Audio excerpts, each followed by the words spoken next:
Hello बच्चों, let's read the question. The question says the set representing the correct order of first ionization potential is option A, potassium is lesser than sodium is lesser than lithium. Option B, beryllium is more than magnesium is more than calcium. Option C, boron is more than carbon is more than nitrogen. Option D, germanium is more than silicon is more than carbon. So इस question को solve करने के लिए जो की concept हम use करेंगे वो है physical properties of S block elements. अब अगर हम ये क्वेश्चन देखें तो इस क्वेश्चन में पूछा गया है फर्स्ट आयनाइजेशन पोटेंशियल। अब फर्स्ट आयनाइजेशन पोटेंशियल क्या होता है?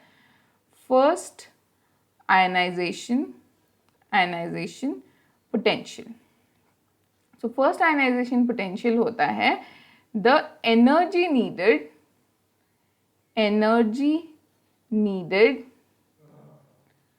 to remove the first valence electron.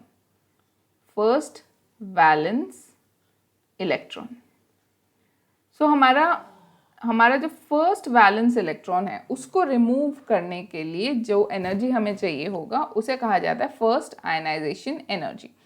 सो हमें ये पता होना चाहिए कि जैसे जैसे साइज ऑफ आयन या साइज ऑफ एटम इंक्रीज होता जाता है वैसे वैसे हमारा जो आयनाइजेशन एनर्जी है, especially the first ionization energy है, वो डिक्रीज होता जाता है। तो हम इसे ऐसे लिख सकते हैं, size of atom is inversely proportional to first ionization energy।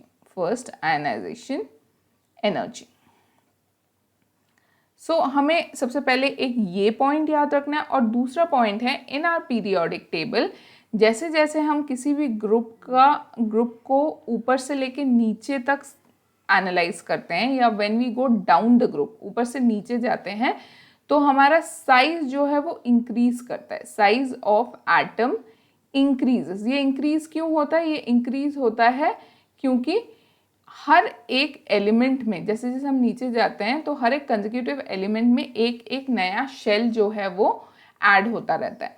और दूसरा है पीरियड। अगर हम कोई भी पीरियड ले लें और पीरियड में हम लेफ्ट टू राइट जाएं तो हमारा साइज ऑफ एटम डिक्रीज होता है। Size of atom decreases. ये साइज ऑफ एटम डिक्रीज क्यों होता है? साइज ऑफ एटम डिक्रीजेस ये इसलिए डिक्रीज होता है क्योंकि शेल तो ऐड नहीं होते लेकिन एक एक इलेक्ट्रॉन ऐड होता जाता है जिसके वजह से एटम जो है वो श्रिंक होता जाता है। क्योंकि हमारे वैलेंस इलेक्ट्रॉन में जो है वो इफेक्टिव न्यूक्लियर चार्ज जो है वो ज़्यादा होता जाता है और क्योंकि शेल जो है एक्स्ट्रा वो ऐड नहीं हो रहे हैं इसलिए एटम जो है वो श्रिंक होता जाता है।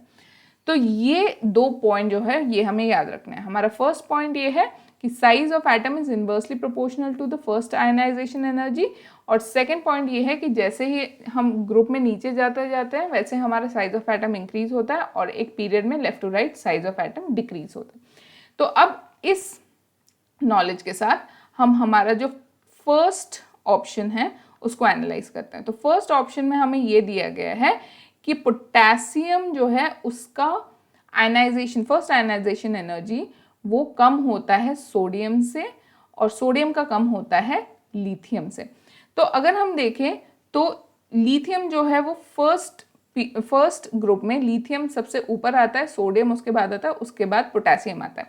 तो पोटेशियम का साइज सबसे ज़्यादा है क्योंकि वो सबसे नीचे आता है, तीनों में ग्रुप में सबसे नीचे आता है। तो पोटेशियम का क्योंकि साइज सबसे ज़्यादा है इसीलिए बाय द फर्स्ट पॉइंट, क्योंकि साइज ज़्यादा है इसलिए आयनाइजेशन एनर्जी जो है वो सबसे कम होगा। सो साइज ज़्यादा, आयनाइजेशन एनर्जी कम। सो पोटेशियम का सबसे कम होना चाहिए, उसके बाद सोडियम और लास्ट में लिथियम। तो ये जो ट्रेंड है ये एक करेक्ट ट्रेंड है। अब आते हैं हमारे नेक्स्ट ट्रेंड में, दैट इज बी में हमें ये ट्रेंड दिया गया है कि बेरिलियम का जो आयनाइजेशन एनर्जी है वो सबसे ज़्यादा होगा, followed by magnesium, followed by calcium. अब अगर हम देखें तो हमारे सेकेंड ग्रुप में बेरिलियम जो है वो सबसे ऊपर आता है, उसके बाद मैग्नीशियम, उसके बाद कैल्शियम।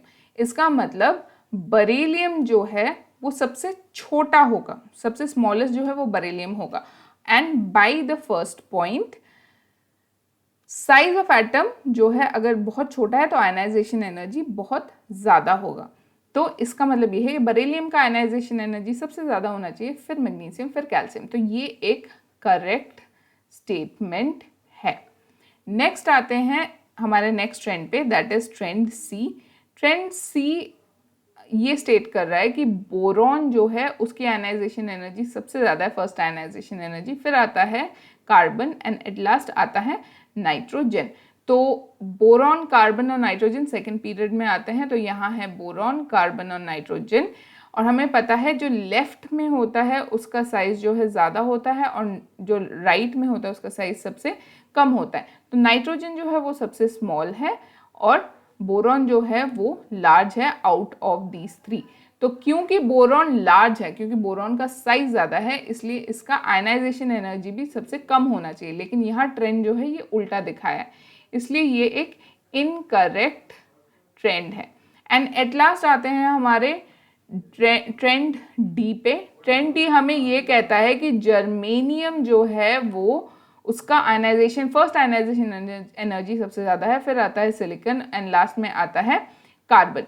तो जर्मेनियम, सिलिकॉन और कार्बन जो है वो ग्रुप 14 में आते हैं, कार्बन, सिलिकॉन, जर्मेनियम।